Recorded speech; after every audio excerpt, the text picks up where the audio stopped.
గుర్తుపట్టడం చాలా తేలిక. ఎందుకంటే వాళ్ళకి అంటూ ఒక రూపం ఉండేది. ఆ రూపం ఉన్న కారణం చేత వాళ్ళని తొందరగా గుర్తుపట్టేసేవారు, దుర్మార్గులు వీళ్ళు రాక్షసులు అని. కలియుగం దగ్గరికి వచ్చేటప్పటికి ఏమైందంటే రాక్షసులకు ఉపాధి ఇవ్వలేదు, వాళ్ళకి అంటూ శరీరం లేదు. శరీరం లేకపోతే మీరు ఎలా గుర్తుపడతారు వీళ్ళు రాక్షసులని? పోనీ వాళ్ళకు ఒక నివాస స్థానం ఉందనుకోండి, ఇదిగో వీళ్ళు ఇక్కడ ఉంటారు అని దాడి చేయొచ్చు. వాళ్ళకి మనుష్యుల యొక్క మనస్సుని నివాస స్థానంగా ఇచ్చారు. అంటే వాళ్ళు మనిషి మనసులోనే ఉంటారు.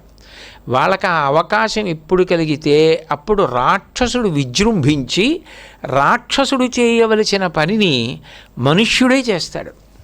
అది మీరు కొంచెం జాగ్రత్తగా పరిశీలనం చేస్తే వాంగ్మయాన్ని ద్వాపర యుగం పూర్తయ్యేటప్పటికే ఈ పోకడ ప్రారంభం అయిపోయింది.